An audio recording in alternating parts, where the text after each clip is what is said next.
बिस्मिल्लाहिर्रहमानिर्रहीम। आज हम पढ़ेंगे लेवल्स ऑफ बायोलॉजिकल ऑर्गेनाइजेशन के जो बायोलॉजिकल थिंग्स है या जो लिविंग ऑर्गेनिजम्स है वो कौन से सैंपल लेवल से लेके किस एडवांस लेवल तक उसकी बॉडी कैसी डिज़ाइन हुई है, कैसे उनका जिस्म बना है। ठीक है, तो देखिए सबसे पहले हम पढ़ते हैं सब एटॉमिक लेवल या एटम्स जिसे आप कहते हैं। ठीक है, सब एटॉमिक लेवल में एटम के भी छोटे छोटे पार्ट्स आ जाते हैं जिसमें हम कहते हैं कि एटम जो है वो न्यूट्रॉन, प्रोटॉन और इलेक्ट्रॉन से बना है। ठीक है, उसके बाद है फिर एटम्स यानी सबसे छोटे पार्टिकल्स न्यूट्रॉन, प्रोटॉन और इलेक्ट्रॉन है जो कि मिलके एटम बनाते हैं।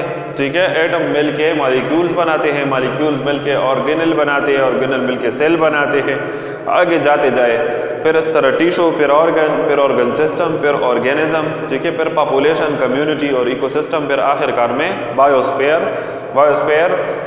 रोए ज़मीन पे मौजूद वो सारा हिस्सा कि जिसमें लिविंग ऑर्गेनिज्म रह रहे होते हैं उसको बायोस्फीयर कहते हैं। तो वन बाय वन हम डिस्कस करते हैं। किसी भी लिविंग ऑर्गेनिज्म की बॉडी लार्जली जिन एटम से मिल के बनी होती है वो एटम्स 16 किस्म के एटम्स है। ठीक है, और इन 16 किस्म के एटम्स में ये जो एटम्स है ऑक्सीजन, कार्बन, हाइड्रोजन, नाइट्रोजन और कैल्शियम और फास्फोरस, इससे हमारी बॉडी तकरीबन 99% बनी हुई होती है। ठीक है, और उसके अलावा जो बाकी 1% है वो इन एलिमेंट से मिलके बनी होती है। पोटाशियम और सल्फर, ठीक है, क्लोरीन, सोडियम, मैग्नीशियम, ठीक है, और आयरन, कापर, मैंगनीज, जिंक और आयोडीन, इससे 1% हमारी बॉडी बनी होती है। अच्छा, एटम जब कंबाइन होते हैं आपस में, दो या दो से ज़्यादा एटम्स, तो फिर वो एक जो ज़र्रा या जो पार्टिकल बना लेते हैं उसको फिर मॉलिक्यूल कहते हैं। ठीक है, अगर एटम डिफरेंट सब्सटेंस के हो, मुख्तलिफ एलिमेंट्स के एटम्स हो और आपस में वो एक ख़ास रेशो के ज़रिए जुड़ जाए तो फिर उसको कंपाउंड कहते हैं। मिसाल के तौर पे हाइड्रोजन और ऑक्सीजन को अगर हम ले लें और इनको इस रेशो के ज़रिए मिला लें 2:1, तो फिर इससे जो चीज़ हमारे पास बनी है इसको एक कंपाउंड कहते हैं। ठीक है, यानी जहाँ पे बहुत सारा पानी पड़ा हो तो हम उसको एक कंपाउंड कह सकते हैं, पानी एक कंपाउंड है। ठीक है, उसका अगर हम एक ज़र्रा उठा लेते हैं, छोटा और सिंपल यूनिट, छोटा सा हिस्सा हम उठा लेते हैं जो कि 2 एटम से मिलके बना होता है, वो छोटा सा ज़र्रा, तो उसको एक मॉलिक्यूल हम कहेंगे। ठीक है, for example H2O is a water molecule. ठीक है, अच्छा, ये मॉलिक्यूल जो है या ये कंपाउंड्स मिलके फिर थोड़े से बड़े ज़र्रात बनाता है, तो वो थोड़े से जिससे बड़े ज़र्रात हो उनको फिर कहते हैं ऑर्गेनल्स। यहाँ पे आपके बुक में एक बात मॉलिक्यूल के टॉपिक में उन्होंने ये डिस्कस की है कि मॉलिक्यूल के 2 किस्में हैं, मैक्रो और माइक्रो। माइक्रो मीन्स छोटे छोटे मॉलिक्यूल्स, जिस तरह के प्रोटीन के छोटे छोटे ज़र्रात जिससे प्रोटीन मिलके बना होता है, एक बड़ा प्रोटीन का ज़र्रा, तो उन छोटे छोटे ज़र्रात को, उन सब यूनिट्स को अमीनो एसिड कहते हैं। ठीक है, तो जब बहुत सारे अमीनो एसिड मिल जाते हैं तो एक बड़ा ज़र्रा बना लेते हैं, उसको प्रोटीन कहते हैं।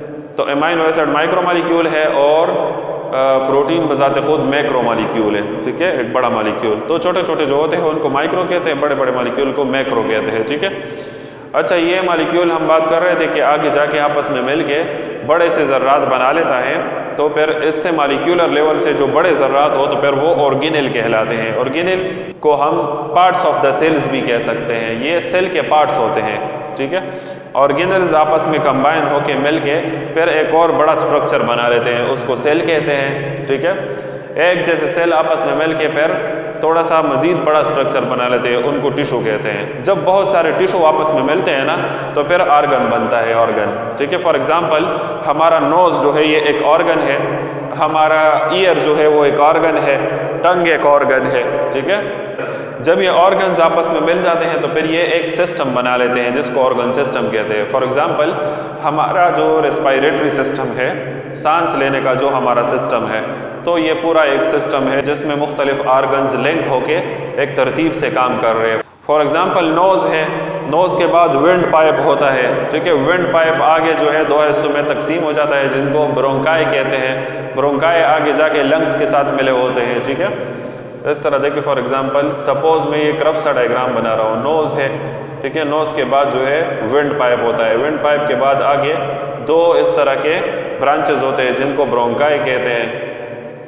दोनों को इकट्ठा ब्रोंकाई कहते हैं, एक को ब्रोंकस कहते हैं। ठीक है, ये ब्रोंकाई जो है, एक एक ब्रोंकाई फिर आगे एक एक फेफड़े से मिला हुआ होता है, फेफड़े जिसको हम लंग्स कहते हैं, ठीक है। तो एक एक ब्रोंकाई एक एक फेफड़े से मिला हुआ होता है। फिर इसके अंदर ये मज़ीद छोटे छोटे पाइप्स में तकसीम हुए होते हैं ये ब्रोंकाई, और उन छोटे छोटे पाइप के एंड पे एक छोटा छोटा सा बबल सा होता है, बबल या बैलून लाइक स्ट्रक्चर होता है जिसको अल्वेलोय कहते हैं। सारों को अल्वेलोय कहते हैं, एक को अल्वेलस कहते हैं, ठीक है। तो हवा जो है वो इधर से आके इधर अल्वेलस के पास आता है, अल्वेलस का जो बैलून है वो हवा के इन होने के साथ वो फूल जाता है, ठीक है।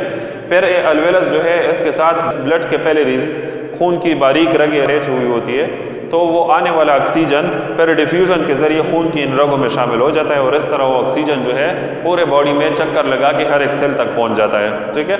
तो ये रेस्पिरेशन का जो ऑर्गन सिस्टम है उसको हम डिस्कस कर रहे थे, ठीक है। इसी तरह फिर जब वो खून ब्लड में इस्तेमाल हो के कार्बन डाइऑक्साइड बन जाता है, तो रिवर्स में भी वो सारा कार्बन डाइऑक्साइड इकट्ठा हो के फिर वापस ब्लड कैपिलरीज में आ जाता है, और इधर से डिफ्यूजन के ज़रिए वापस अल्वेलोय में, इसी तरह वापस ब्रोंकस के ज़रिए वेंट पाइप में आते हुए नोज के ज़रिए फिर वो एक्सपेल कर लेते हैं, ठीक है। अच्छा, उसके बाद हम ऑर्गन सिस्टम के बाद आते हैं ऑर्गेनिज्म की तरफ। देखिए बहुत सारे ऑर्गन सिस्टम मिलके एक ऑर्गेनिज्म बनाते हैं, ठीक है। मिसाल के तौर पे मैंने बताया रेस्पिरेटरी सिस्टम है, तो इसी तरह रेस्पिरेटरी सिस्टम के तरह हमारे बॉडी में डाइजेस्टिव सिस्टम भी है, इसके अलावा हमारी बॉडी में जो है नर्वस सिस्टम भी है, तो बहुत सारे सिस्टम्स है। जब बहुत सारे सिस्टम्स मिल जाते हैं आपस में तो फिर ये एक डेवलप्ड ऑर्गेनिज्म बना लेते हैं, ठीक है। तो organisms are made of several organ systems, ठीक है। अच्छा, ऑर्गेनिज्म अगले पेज पे, बुक के अगले पेज पे जो है आप देख सकते हैं एक डायग्राम, एक तस्वीर सी इन्होंने आपको दिखाई है। ये जो तस्वीर है ये आपको नज़र आएगी, इसमें आप देखें, इसमें इन्होंने आपको बताया है कि जब बहुत सारे ऑर्गेनिज्म इकट्ठे एक जगह पे रह रहे हो तो उनको उन ऑर्गेनिज्म का पॉपुलेशन कहा जाता है, ठीक है।